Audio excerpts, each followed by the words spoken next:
I guess we'll go ahead and get started. I want to welcome you all here to Wednesday of National Library Week, which we are celebrating scholarly research, and we're excited to have Leslie Page and two of the students who presented at Undergraduate Research Day at the State Capitol recently.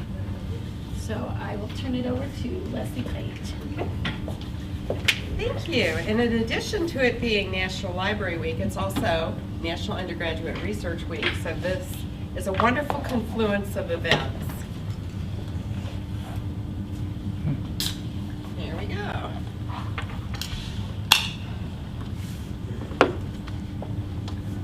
Well, thank you for inviting me to speak today.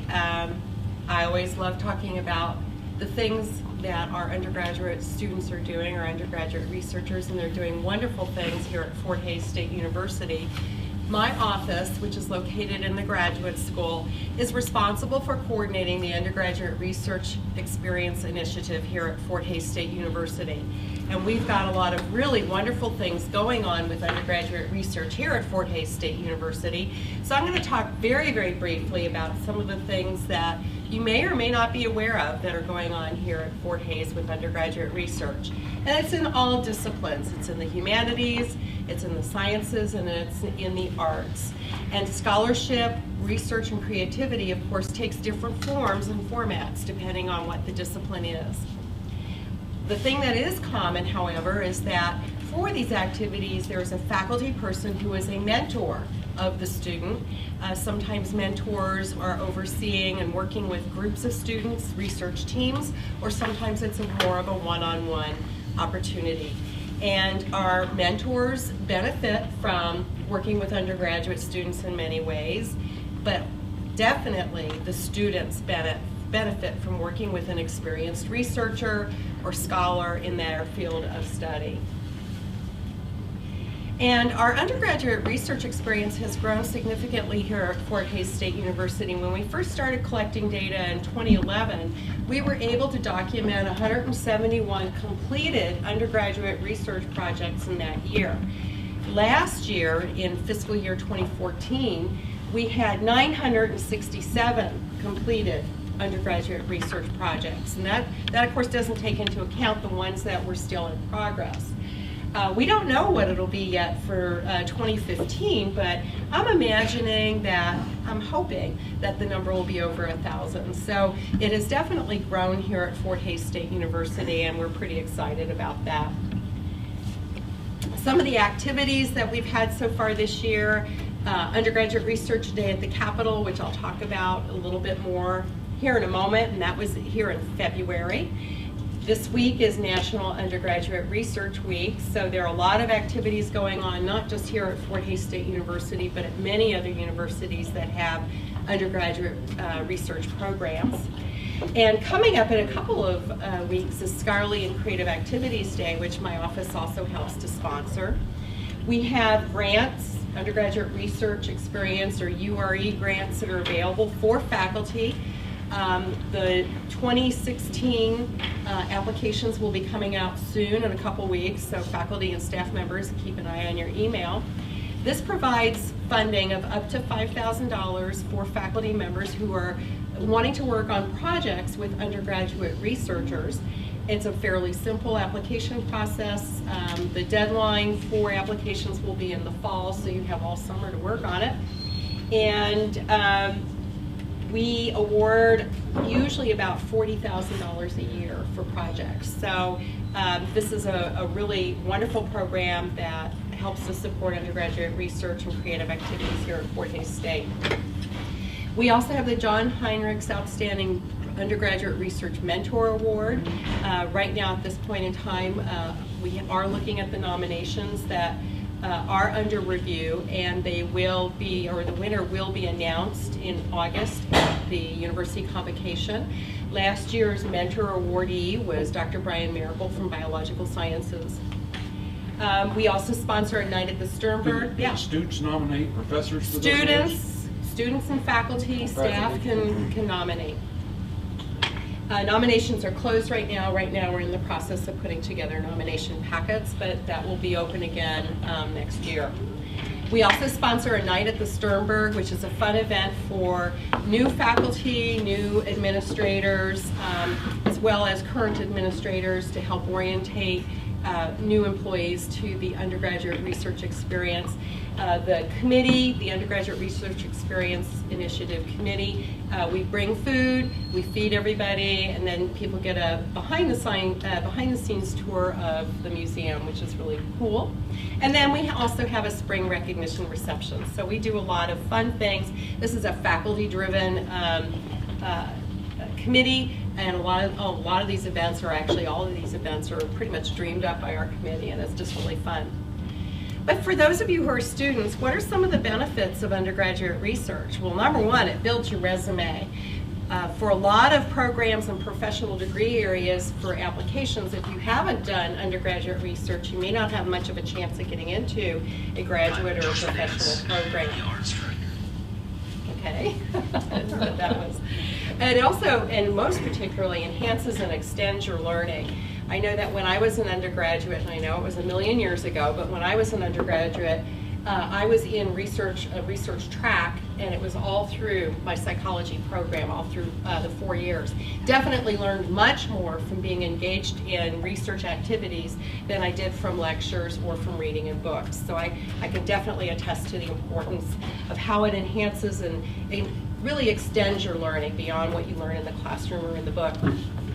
It helps you to explore your scholarly and creative interests, and I think that the two undergraduate researchers that will be presenting here today will definitely be able to share with you how much fun it is to be able to explore something that you're really interested in and be able to be that creative and to learn so much.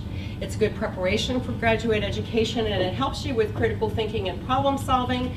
One thing we know about research is that frequently things don't go as you had planned, so you need to figure out what do I need to do to fix the problem so that I'm able to prove my hypothesis or achieve my scholarly goals. And it also helps you to learn what you do or don't like to do. So we've had some students go through undergraduate research experiences in a chosen discipline and find out they didn't like it. And that's a really good thing to learn before you start going into a professional or a graduate program or a career, is to find out early if you don't like it.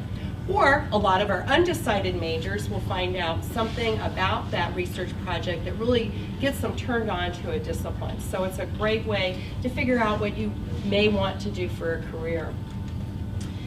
The undergraduate research experience here at Fort Hays State, of course, we have a website, we got a Facebook page. Again, we have a lot of resources here for students as well as for faculty. We have resources in terms of how to build a poster, because we're going to be talking about posters today, how to do a presentation, how to find a faculty member or a researcher to pair up with and collaborate, and a lot of resources as well for faculty. Okay, so February 11th, at the crack of dawn, we all loaded into the van and off we went to Topeka. This was really quite a fun experience. This is the third year that the Regents universities have done this statewide. And the first year we had to cancel it like twice because of weather. So it was always kind of a chance when you do anything in February in Kansas, but we were really glad. The weather was perfect, the roads were dry. To be picked for doing a poster at the Undergraduate Research Day is a pretty competitive process. The students had to submit their abstract, they had to have letters from their faculty mentors indicating that they had done the research, that it was high enough quality to be put on display, that the student had the verbal and social skills to be able to talk to legislators as well as the general public. So it was a competitive process, and 5 posters from each university were selected. We took 6 students with us because one of the posters was 2 people that had done the research. So as co-investigators, they could go. So we had 6 students that went. And so all the Regent universities were there. So our students were there with KU, KU Med, K-State, Wichita State, as well as the other regional universities. And I'm very proud to say our students and our posters look just as good as all the other schools. So this was really quite a fun deal. You stand in the rotunda of the Capitol. You have these beautiful artwork, John Brown and some of the other classic paintings about Kansas around you. The legislators are scurrying to and fro in between sessions. In addition to our group being there, and we literally filled the rotunda, we had, there were other groups there lobbying the legislators or protesting or whatever. So it was a really busy place. So a lot of people stopped to talk to our students, to look at the posters, and to ask questions. These are the scholars, the undergraduate scholars. Again, you can see it's probably more than 40. If you look 5 from each school, there's 8 schools. There's more than 40. A lot of them had co-investigators, so our students are in there. And then we, of course, had a picture just of our students. Georgie Tauber, who's with us today, Marika Smith, who's also with us today, Laura Rainier, Jenna Ball, Whitney Mulder, and Brianne Little. So these are our scholars that we took this year, and next year, well, we'll see who we take next year. And here's some information. I'm over in the graduate school. People are more than welcome to contact me with questions about undergraduate research experience. And as a reminder, the Scholarly and Creative Activities Day is Wednesday, April 29th. The ballroom in the Memorial Union will be open from 8 a.m. to 4 p.m. Right now, it looks like there will be about 120 posters from many disciplines. Every college is represented. The posters are from faculty, graduate students, and undergraduate students. Most of the posters are from undergraduate students. And all those posters right now are currently being judged and being reviewed for quality, and then there will be certificates of honor presented at close to 3 o'clock, and then there'll be also door prizes and snacks and just a really great time. So certainly would encourage you to come, particularly between 1 o'clock and 3 p.m. when the scholars, the researchers, will be present at their posters. And it is our 10-year anniversary. So this is the 10th year that we've done this. In the first year, I think maybe we had 40, 60 posters, something like that. And this year it's about 120. So as you can see, this is a major event for Fort Hays State University. But enough about this. I think it's time now for our scholars to speak about their experience with the Undergraduate Research Day at the Capitol. So how do we switch it over to their posters? Just unplug? Yeah.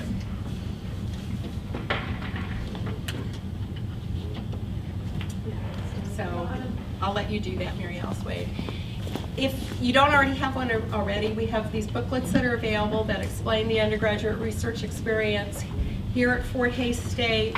These the little vignettes are about students from a couple of years ago whose faculty members had undergraduate research experience grants.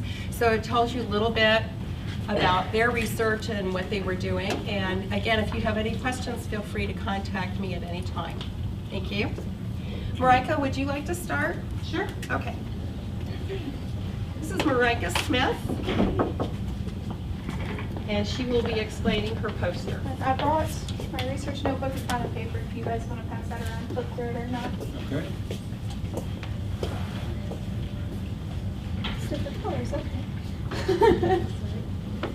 Alright, so basically my research, I was scrolling through my social media and I saw lots of people believing these myths in animal agriculture, and I wanted to find out what specifically people weren't understanding. So I created a survey with 10 questions and I sent it out. I got about 200 responses, and here's what we did. My hypothesis was if Americans are asked to decipher myth versus fact style questions, that those with an agricultural background will get it correct more often. I determined the background of the respondents by asking the simple question, do you consider yourself to have an agricultural background? In almost all of the questions, those with an agricultural background did get it correct more often.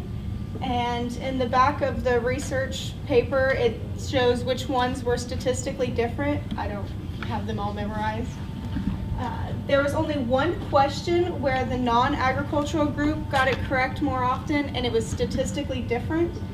And that's question 10 here in the male responses. Kind of hard to read here. But question 10, it's really confusing. It talks about how the beef industry is far more efficient today than it was 30 years ago. So I don't understand why the males thought they weren't more efficient today. I guess they don't realize how efficient the process really is now. My results, I compared the most commonly missed questions, which were 1 and 3. And in questions 1 and the entire group, they were statistically different. The same in the females for question 3, they were statistically different. Question 1 is right here. The Food Safety and Inspection Service conducts daily screenings to verify that processing practices are humane. This is true. The commercial processing facilities cannot operate without an inspector on the grounds at all times. And question 3 says that commercial slaughter facilities are required to have every carcass inspected. This is also true. That your food is safe if you bought it in the grocery store. It is inspected and safe. My main conclusion was that those with an agricultural background did get it correct more often. I looked into why. The American Farm Bureau Association talks about the average American is 3 generations removed from the farm, which would make a lot of sense if those without an agricultural background aren't directly involved in the process. They may not really understand what's going on. I also found some more psychological reasons, such as the confirmation bias, where once you believe something, all of the answers that you see confirm your beliefs and you sort of ignore anything that says otherwise. And the final psychological idea was the illusory correlation, which talks about if a child is young and his mother believes the myths and the mother tells the child will believe them because he trusts her. And then when he's older, he'll fall into the confirmation bias and it's harder to convince him of the truth. The main idea with where to go with this poster is I'd like to share it with more of the agriculture advocacy organizations. I've talked to members from the Kansas Livestock Association, from the Kansas Department of Agriculture, and hopefully they can take this information and recognize where we need to be talking to people. Obviously, they don't understand what's going on in the slaughterhouses, so that's what we need to talk about. Thank you.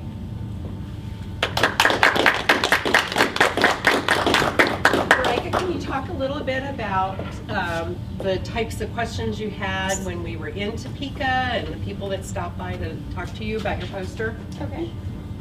I collected some data, they're hard to read here, but on opinions of the agriculture, animal ag industry.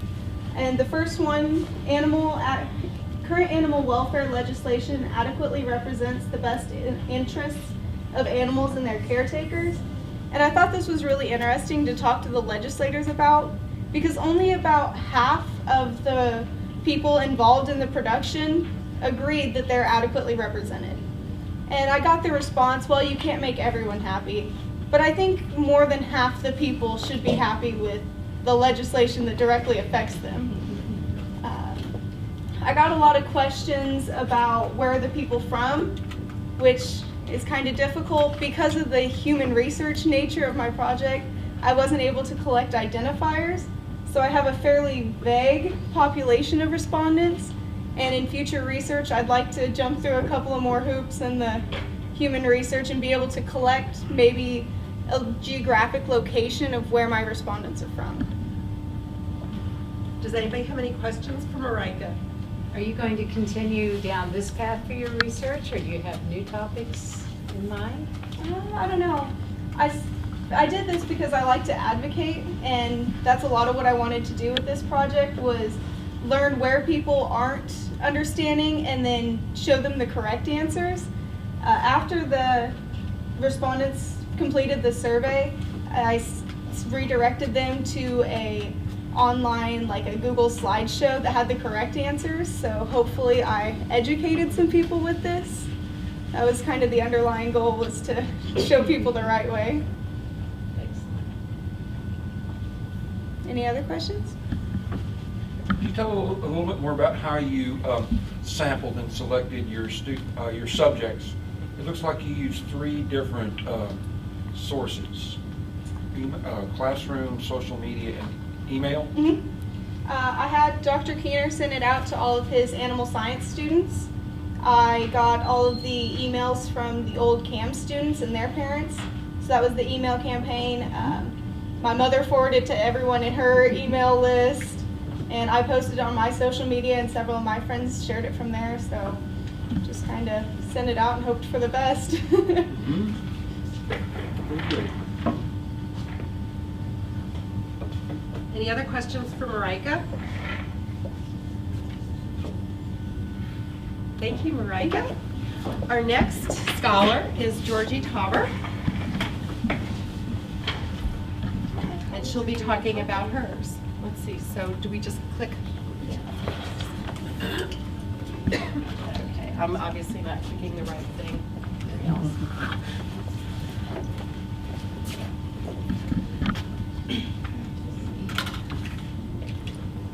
There we go.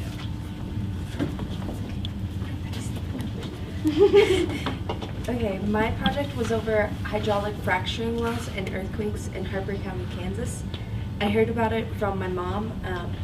I'm a CAMS junior, and we have to take a research class our fall semester, and I didn't know what to research at all, and I was talking to my mom, and she mentioned this, and I looked into it thinking, oh, it's just hydraulic fracturing, you know, it makes the ground unstable, and then, you know, earthquakes. But that's not really it at all. When I looked more into it, it's actually the disposal wells from hydraulic fracturing that cause pressure and then the rocks shift.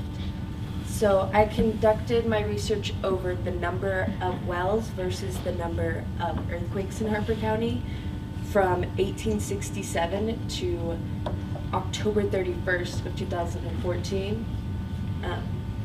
And there was a significant correlation at an alpha level of 0.01.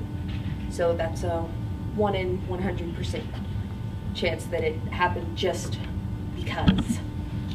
So let's see. And then I chose Harper County because it's having the most effects from hydraulic fracturing, but it's not the only one. The earthquakes have started to spread to other locations, and I know we felt at least 2 in the last month in Hayes. And they've started to grow from magnitudes of about 1 or 2 to 3, and in Oklahoma they're even reaching as high as 5.8.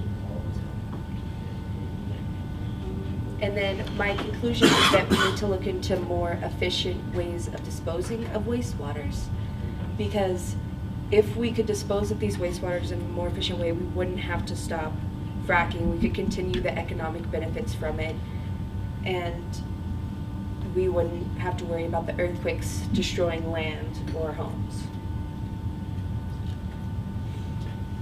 Any questions? Yeah. The scatter plot down there at the bottom middle, what does that show? It's a location map of where the earthquakes were in Harper So that's County. like a map. Okay, I got you. Yeah, it's hard to read. And then the other graph up there, that's where you're correlating the number of wells with the number of earthquakes? Yes, down here is the number of wells. It started in 1867 with about 3, and at the end of October 2014 there were 148, and there were 0 earthquakes up until 2013, which there were 2, and then up to October 31st of last year there were 72. That's a very nonlinear relation. Do you have any explanation for why the number of earthquakes didn't sort of increase proportionally with, because that's what am I interpreting that right? Yes. Part of it would be because there's this big jump in 2012 to 2013, and there is data that shows it can take upwards of 20 years for earthquakes to show up because of hydraulic fracturing disposal Oh, wells. so it's the time delay, not so much the number of wells. Yeah, so potentially these earthquakes could be from way back here. that suggests to me, if you're right, we can expect a whole lot more and a whole lot more severe earthquakes in the future. Am I reading that right? Yes. If what you're saying is true. If what Yeah. we're seeing now is just from when they were early, when there was a low number. Yeah. There's, since October, there's been about 40 Under more. China. No So kidding. it has definitely increased even more. And you think there's a feasible way to destroy, or to dispose of this wastewater? Well, there that, are, we could clean the water, which is an expensive process. So I believe there needs to be more research put into the efficient ways of disposing of the water. It's just not a problem that scientists had before to deal with, so there isn't a lot of research in it. So now that we have the problem, we need to look into it and figure out the solution. Right, definitely. Georgie, you are a brave woman. You have a somewhat controversial area of research. Can you say anything about your experience with questions at Research Day? A lot of my questions didn't actually focus on my poster, they focused on my opinion, which, I mean, I figure it's a good economic benefit, but the earthquakes, I mean, is it really worth it? I think it just needs to be brought to the public to know this, to know that there is a high chance that these disposal wells are causing these earthquakes. And I did have quite a few people try to argue, you know, well, what does this mean? And that obviously means that we need to stop fracking, but it's not fracking itself. It's just the disposal of the waters. Do you think we'll ever have like a significant earthquake from it if they keep like a pretty big one in Kansas? Yes, I would think so, probably within the next 2 years. So, can you tell me what was the first year? When was the first fracking done? The first disposal well was created in 1867. Oh, that far back. No idea they were doing fracking that long ago. It wasn't always hydraulic, horizontal fracking. A lot of it was vertical for quite a while, and then horizontal fracking started about in the 1950s, in Kansas at least. I was thinking about that non-linear jump that you have, and I'm not sure I can ask this question right, but I'm going to try. The fact that you increase from one disposal well to 10 to 20 and so forth, the more that you have, do they have some interaction with each other? Do they have a cumulative effect that's greater than the effect of each one? Or, does that make sense? Yes, we don't quite know, but I mean, some people would assume that they're all creating more pressure, and then because there's so many different points with all that pressure buildup, that they would have even a bigger impact on the rock shifting. So there's a possibility, but there's no way of knowing right now, at least. Who was your research mentor? Dr. Paul Adams. He was everyone's research mentor from CAMS, and so I worked a lot with him, and then he had a graduate assistant that I worked with also.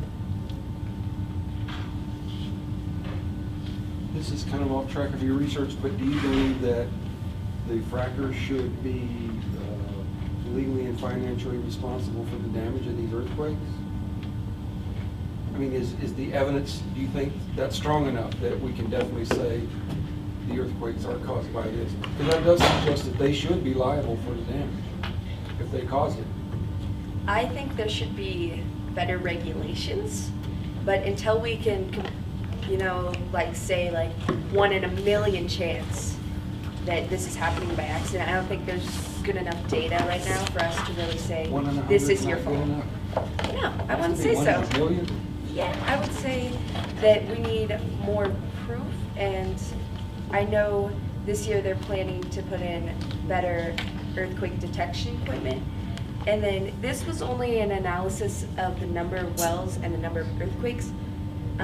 There are papers that discuss what requirements are needed for induced seismicity, and one of them is placement of wells versus where the epicenter of the earthquake was. So, I mean, from what I know, like all the wells might be over there and nowhere close to the earthquakes, or they could be right on top of the earthquakes, which would have a better correlation and show a more likelihood of them causing earthquakes.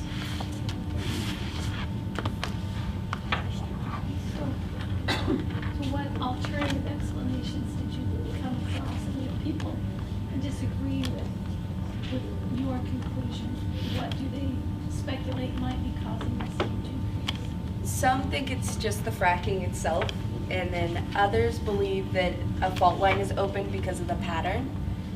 And then, I mean, there's also the idea that the disposal wells caused the opening of the fault line and reactivated it. So I think it's, she was asking what else besides fracking might be causing the earthquake, right? Yeah. I didn't run across much else. I mean, it's pretty much pointing towards fracking, or they think it's just a random occurrence and a fault is activated. So this, it's not a tectonic plate fault line that's in Kansas? Or From what it's we not actually know- affecting the plates, it's just affecting the rocks, it's loosening them up? Yes, from what we know, but there's not a lot of research done in Kansas because people weren't worried about earthquakes. And currently the only large fault line is through northeastern Kansas around Kansas City. Okay. But there's none by Harper County that we've located, and that's one thing that the earthquake equipment that'll be introduced into Kansas this year will look into.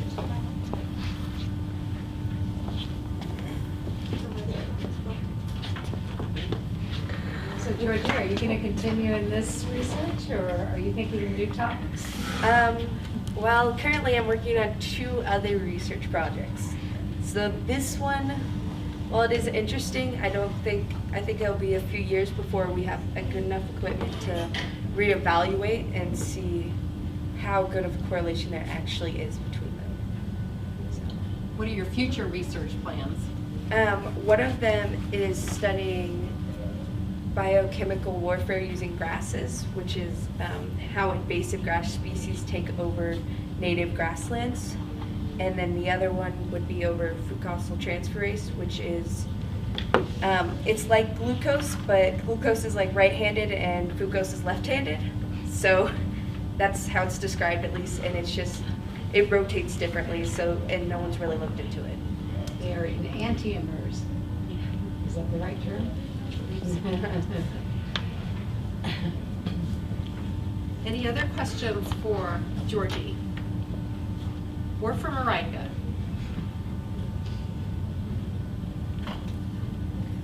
Okay, any questions for me regarding the undergraduate research experience or about Scholarly and Creative Activities Day? We've answered all your questions. I think it's wonderful. I mean, when I first came was about the time that you were gathering the data for the 171, and it's just exploded. And I think that's wonderful that our undergraduates have this opportunity. Absolutely. Very good. Well done, ladies. Well, hope everybody can come to Scholarly and Creative Activities Day. It's named in honor of Dr. John Heinrichs, who passed away very unexpectedly last year. He, more than anybody else, was really one of the driving forces behind research and especially the Scholarly and Creative Activities Day here on campus. So we did rename it in his honor, but certainly would hope to see all of you at SACAD, as we call it, on April 29th. The hall will be open from 8 a.m. to 4 p.m. The researchers, including Marika and Georgie, will be there between 1 and 3. We've got close to 120 some posters, so lots of things to see, lots of people to talk to. There's snacks, there'll be door prizes, so hope to see everybody there. And if nobody has any other questions, thank you very much for coming today, and let's give a big hand to our researchers.